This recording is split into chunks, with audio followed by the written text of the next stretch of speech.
Hey guys, what's up? I'm Erin and welcome back to the channel.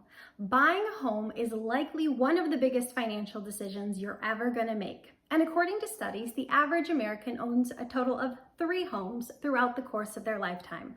And being that it's such a big financial decision, you probably wanna make sure you get it right. Now, my husband and I just bought our first home together. And I can tell you the home buying process definitely had its stressful moments. Now, I am totally 100% confident when it comes to managing my money, investing, and saving. But honestly, buying a home was out of my scope. It's something I've never done before.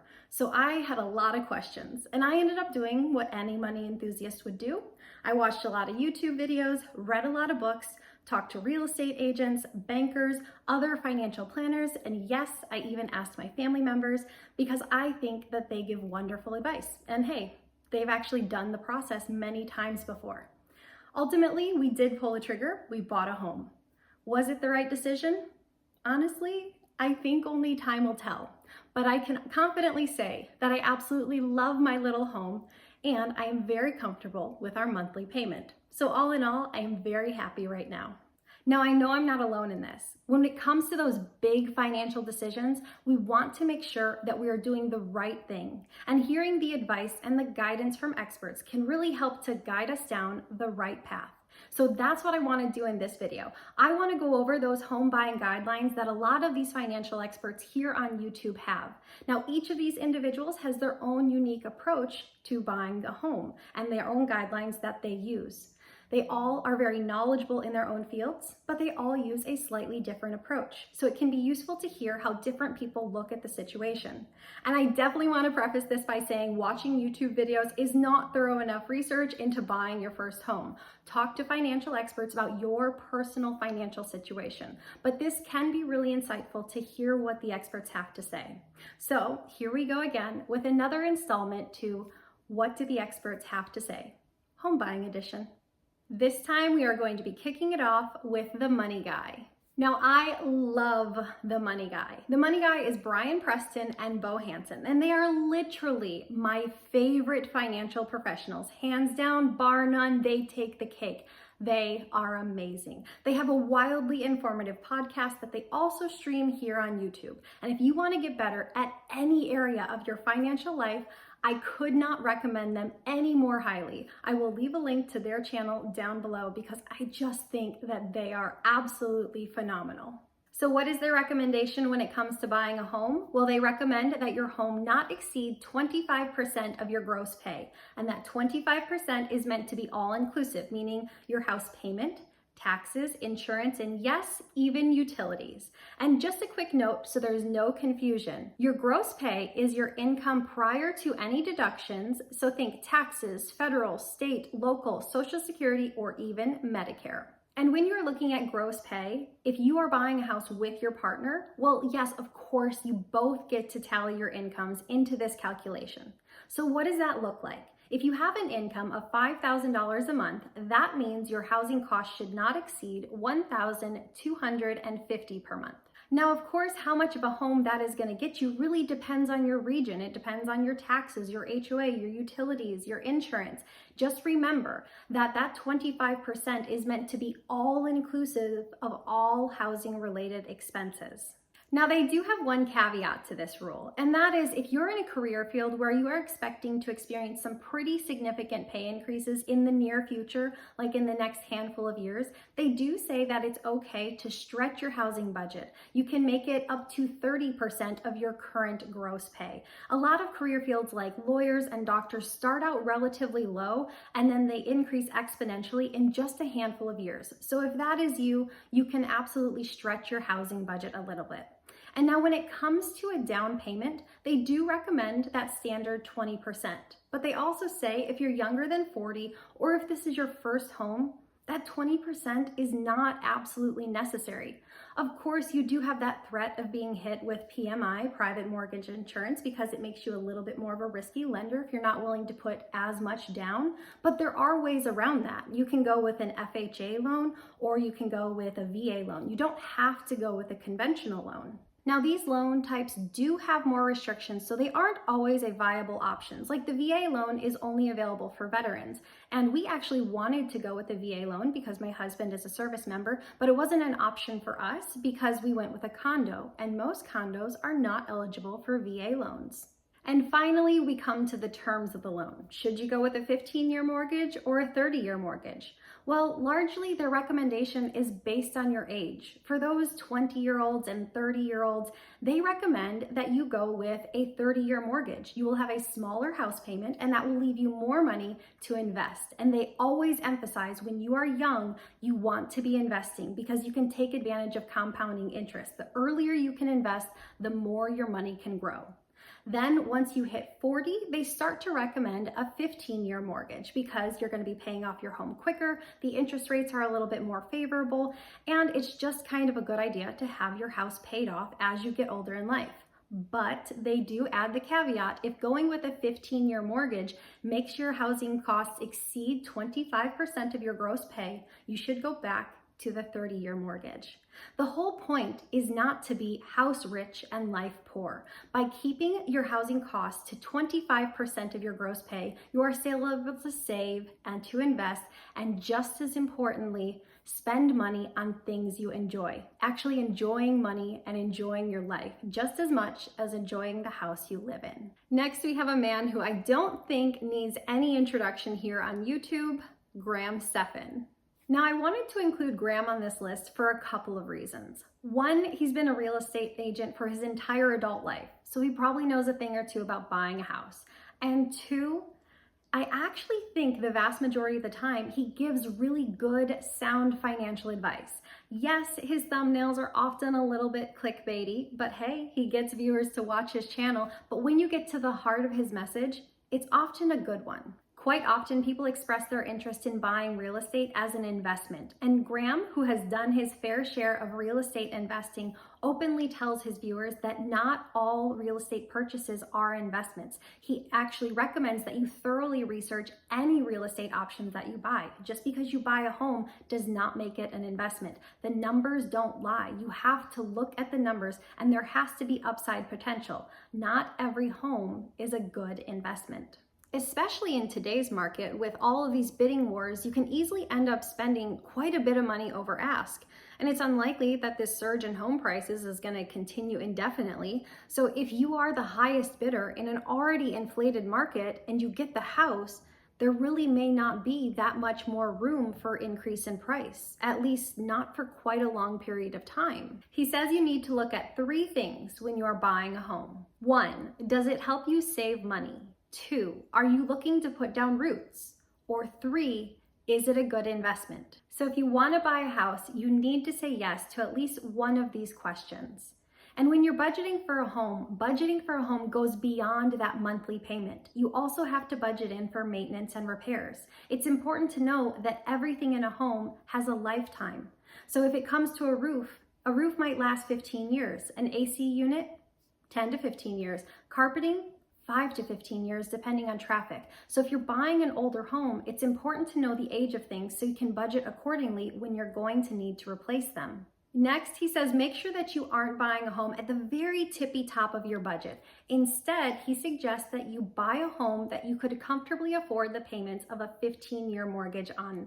But instead of actually taking that 15-year mortgage, back it up and go with the 30-year mortgage. This will leave you more flexibility with your money, more flexibility with your budget. But you can absolutely afford the home if you know that you could have afforded it with a 15-year mortgage. Now, when it comes to interest rates, he's a huge advocate of not just accepting the first interest rate that any bank gives you. Instead, go to 3 lenders and have each of them give you an interest rate. Then shop them against each other. That way you can ensure to get the absolute best loan terms possible. And finally, he says if you're going to be buying a house, you want to make sure that you're planning on living it or at least owning it for at least 5 to 7 years. Buying a home is a huge financial undertaking, and there are a lot of expenses that go well beyond your mortgage payment. especially when you start to consider closing costs. So if you are not going to be in this house for 5 to 7 years, if you're only going to be living in it for 1 to 2 years, you're probably better off renting instead. Next up, we have a gentleman named Ben Felix, and he is a very knowledgeable financial advisor, and he also has a channel here on YouTube, and I truly think that he is absolutely brilliant. Now, often when people are looking at buying a home, they are either comparing the cost of renting a place or the cost of buying a place. And Ben has one of the most unique approaches to looking at this rent versus buy option that I have ever seen. It's not such a straightforward comparison when you're looking at rent versus buy as saying, this is how much I would pay a month in rent, this is what my mortgage would be per month. Because a great part of what your mortgage payment is going towards the principal of your loan. And that would be a recoverable cost when you sell the home. So it's not really an apples to apples comparison comparing the monthly payment on rent to the monthly payment of a house. Instead, you have to compare the unrecoverable costs to each other. So when it comes to renting, the amount you pay in rent every single month, well, that's the unrecoverable cost for that. But when it comes to finding the unrecoverable cost for buying a home, Ben likes to use what he calls the 5% rule. So here's a breakdown of those unrecoverable costs for buying a home. First, you have property tax, and that can roughly be assumed to be 1% of the overall value of your home. Then we have maintenance costs, and this again can be assumed 1% of the property's value every single year. And then finally, we have the cost of capital, and there are two parts when it comes to the cost of capital. One, there is the cost of financing or borrowing the money, and this is the interest rate of your loan. And two, there is the opportunity cost of putting the down payment on a home. Meaning that if you put $20,000 down as a down payment on a property, you are choosing to invest that $20,000 into real estate rather than, say, choosing to invest that money into stocks, which could likely have a higher return as stocks have historically been the best performing asset class. All in all, he assumes the cost of capital comes in at 3%. Together, property tax, maintenance, and the cost of capital are going to make up roughly 5% of the cost of your home and represent the unrecoverable costs. When it comes to the rent versus buy debate, he actually has a neat little equation for this 5% rule. That is, you take the value of the home you want to buy, multiply that by 5%, and then divide by 12 for the total number of months in the year. If you can rent for less than that amount, renting is the sensible option. Just to throw some numbers into the mix, if you're looking at buying a $350,000 home, if you could rent for less than $1,458 a month, renting may be the more financially wise choice. But if your rent would be more than that, buying the home might actually be the better financial choice. The equation also works in reverse. You take the amount that you pay in rent per month, multiply it by 12, and then divide by 5%, and that will be the financial equivalent of a home in terms of unrecoverable costs. So again, we can throw some numbers into this. If you're paying $2,000 a month in rent, that would be the financial equivalent of buying a home valued at $480,000 in terms of unrecoverable costs. Now, he does add that this 5% rule is not set in stone, as interest rates do change over time and so do anticipated rates of return. But in general, in today's environment, it does serve as a good rule of thumb. And finally, we have Dave Ramsey. Now, I have to include Dave Ramsey on this list because he has a unique criteria when it comes to buying a home. First and foremost, Dave Ramsey is a huge advocate for you buying a home. He thinks home ownership is a very important step in the wealth building process. But before you can ever even look at a home, he says you have to do two things. One, you have to completely pay off your debt. You have to be 100% debt free. And two, you have to have a fully funded emergency fund. Once you've done these two things, and only then can you start to look at buying a home. Now, of course, in typical Dave fashion, he does like the idea of 100% down. AKA, if you are able to save up enough to buy your house outright without ever needing a loan and buy it in the clear, he's a big fan of that. But he also recognizes that that's not feasible for absolutely everyone. So the most you should ever finance in his eyes is a fixed rate, 15-year mortgage. And as far as what monthly payment you can afford, he says it is not to exceed 25% of your take-home pay. So that is your gross pay after all deductions have been made. So if you make $4,000 per month or $2,000 every 2 weeks, that means after taxes, you're really bringing home about $1,600 every 2 weeks, or $3,356 per month. So your 25% would be calculated off of that number, your take-home pay. Now, of course, he does recommend the biggest down payment you can possibly do. 20% is a great start, but he does also say if you're very eager to buy a home, and as long as you are debt-free and as long as you have your emergency fund, you can do a down payment of even 15 or just 10%, but nothing less than 10%, because he says the fees and the costs associated after that are simply too high. And finally, he recommends you pay off your home as quickly as possible. Just because you take a 15-year loan does not mean that you have to take the full 15 years to pay it off. He often quotes his own research saying that the average millionaire pays off their home in about 10 years.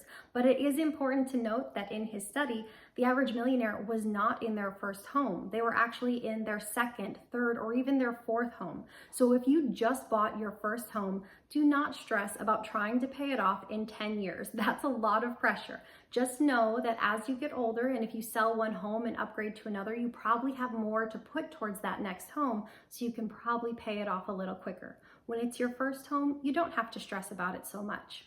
So there you have it, 4 different perspectives on the home that you can afford. Notice that none of these financial experts recommends that you go to the bank and have the bank set your budget for you. Know that if you go to the bank is going to set your budget as high as they possibly can. Banks make money by lending money, so it is in their best interest to give you the biggest loan possible. That is not in your best interest. And also remember that these experts are just people. Their word is not to be taken as gospel or the end-all be-all. At the end of the day, finance is incredibly personal. Your situation is unique to you, and no one knows your situation better than you do. So it's nice to hear what they have to say, but at the end of the day, you look at all of your finances and you make the best decision that is right for you. So I hope you guys enjoyed this video. Please leave a comment down below. Let me know what you thought. I do read and reply to all of them. I post new videos every single week. If you got anything at all out of this, please give it a like. If you're new here, subscribe. Also, if you could consider sharing, if you know someone who might get something out of this, I'd really appreciate it, as it really does help the channel. I hope you guys have a great week, and I will see you soon. Bye.